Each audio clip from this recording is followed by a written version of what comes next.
오늘은 좀 어떠셨어요? 고단했던 하루 자지금 잠자리 들기 전 먼저 조용히 하나님과 교제하는 정식 기도를 드리십시다.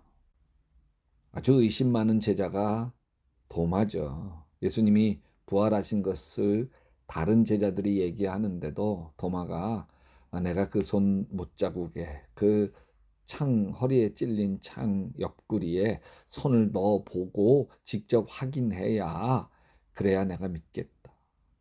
그러던 도마에게 예수님이 부활하신 예수님이 나타나십니다. 그리고 도마에게 이렇게 이야기하죠. 내 손가락을 이리 내밀어 내 손을 보고 내 손을 내밀어 내 옆구리에 넣어 보아라. 그리하여 믿음 없는 자가 되지 말고 믿는 자가 되라. 의심하는 도마에게 믿는 자가 되라. 여러분, 믿음은 보이지 않는 세계를 보는 눈이죠. 믿음은 보이지 않는 세계를 살아가는 방법입니다. 여러분, 보이지 않는 것은 존재하지 않는 것이다. 그것은 9개월 이전에 아가들이 보이는 태도예요.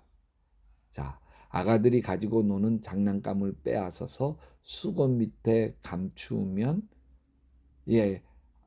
9개월, 10개월 된 아이 막 울어요. 그 장난감이 사라졌기 때문입니다.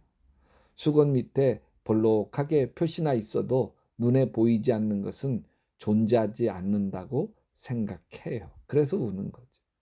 근데 한 2살짜리에게 똑같이 하면 씩 웃으면서 수건을 들추고 장난감을 찾습니다. 보이지 않는다고 해서 존재하지 않는 것은 아니라는 것을 알고 있기 때문이죠. 이 오묘한 세상을 보고도 우연히 만들어낸 작품이라고 믿는 건 정말 어리석은 믿음입니다. 어느 대학 화장실에 누가 낙서를 한 모양이에요. 신은 죽었다. 니체. 그것을 본 다른 학생이 그 밑에 이렇게 낙서를 했습니다. 니체는 죽었다. 그리고 신 이렇게 썼어요. 근데 그 밑에 이런 글이 써 있었답니다. 둘 다 걸리면 죽었다. 청소 아줌마. 여러분, 세상 다 흔들려도 하나님은 살아계신다는 믿음을 붙들고 삽시다. 70년대 복음성 가수가 윤인중이라고 하는 분인데 이북에서 살다가 6.25 전쟁 와중에 폭탄 파편에 맞아서 두 눈이 멀었어요. 휴전선이 그어지고 아버지와 형들은 북에 남게 되고 자기와 어머니만 남한에서 살게 되었어요. 앞을 못 보는 아들 하나 먹여 살리려고 밤낮 없이 일하다가 그만 어머니가 병들어 버렸어요. 거동을 못하게 되자 입에 풀칠하는 게 막막하죠. 할 수 없이 앞을 못 보는 이 아들이 시내로 구걸을 나갔습니다. 돈 몇 푼 마련해서 지친 몸으로 돌아와 엄마 앞에 내놓습니다. 그 돈을 보자 엄마가 이렇게 말합니다. 얘야, 11조부터 떼자. 이 말에 아들이 화가 솟구쳤습니다. 하나님이 우리에게 무엇을 해준 게 있다고 11조를 떼요. 이북에 있는 집도 재산도 다 잃고 아버지와 형제들도 잃고 내 눈마저 잃어버리고 엄마 건강마저 잃어버렸는데 남은 게 무엇이 있냔 말이요. 그러자 엄마가 이러셨습니다. 그래 맞아, 다 잃어버렸어. 근데 우리에게 마지막으로 남아있는 이 믿음마저 잃어버린다면 우리 인생이 무엇이 남겠느냐. 아무리 어려워도 믿음은 붙들자. 하나님 살아계신다는 분명한 믿음은 아무리 어려워도 흔들리지 않게 되시기를 바랍니다. 2차 세계대전 후 유대인들은 6월절이 되면 꼭 이 노래를 부른대요. 나는 믿는다. 라는 노래예요. 나는 믿는다. 나의 메시아가 나를 돕기 위해 반드시 나를 찾아오리라는 사실을. 이게 혹독한 아우슈비츠 독일 수용소에서 작사 작곡된 노래래요. 근데 그들은 자기 동료들이 비참하게 가스실로 불려가는 모습을 보면서 다음 절을 이렇게 슬프게 불렀대요. 그런데 때때로 그 메시아는 너무 늦게 오신다. 그러나 그 수용소 안에 있던 젊은 외과 의사 출신의 한 유대인이 이 노래 부르기를 거절했습니다. 왜냐하면 그의 마음에는 하나님에 대한 믿음이 있기 때문에 그래요. 내가 하늘에 올라갈지라도 거기 계시고 음부에 내 자리를 펼지라도 거기 계시나이다. 내가 새벽 날개를 치며 바다 끝에 가서 거할지라도 곧 거기서도 주의 손이 나를 인도하시며 주의 오른손이 나를 붙들으시이다. 다윗의 고백이 이 외과 의사의 믿음이었어요. 그는 자신의 삶에 대한 하나님의 뜻이 있기 때문에 절대로 자기는 죽지 않는다는 확신이 있었어요.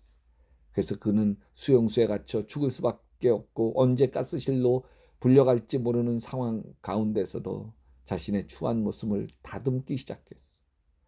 다른 동료들은 죽음을 받아들인 듯 체념하고 깊이 잠들어 버린 한밤중에도 그는 홀로 일어나 어느 날 우연히 죽게 된 유리 파편 조각 하나를 날카롭게 갈아서 피가 날 정도로 면도를 했어요. 그 다음 날 아침 또다시 죽음의 사자처럼 나치 군병들이 그들의 방을 찾아옵니다. 그런데 나치 군병들은 수염 하나 없는 창백한 청년의 모습을 보고는 차마 그를 죽음의 가스실로 데려가지 못하고 매번 다른 사람을 데리고 갔다. 왜냐하면 깨끗한 청년의 모습에서 삶의 강렬한 의지가 보여 죽이기에는 너무 아까웠기 때문이지.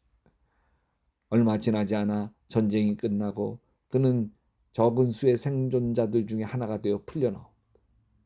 자신을 향해 활짝 열려있는 수용소 문을 빠져나오면서 이 유태인들이 수용소에서 불렀던 노래를 이렇게 고쳐 불렀습니다. 나는 믿는다. 메시아가 나를 돕기 위해 반드시 나를 찾아오리라는 사실을. 그런데 사람들은 너무 서두른다. 사람들은 너무 서둘러 믿음을 포기한다. 그 후 그의 일기가 세상에 공개되었는데 그 일기 속에는 이런 글귀가 쓰여 있었습니다. 고통 속에서 죽음을 택하는 것은 가장 쉽고 가장 나태한 방법이다. 죽음은 그렇게 서두를 것이 못 된다. 죽음 앞에서 살아보려는 부활의 의지, 이것이 새로운 창조이다.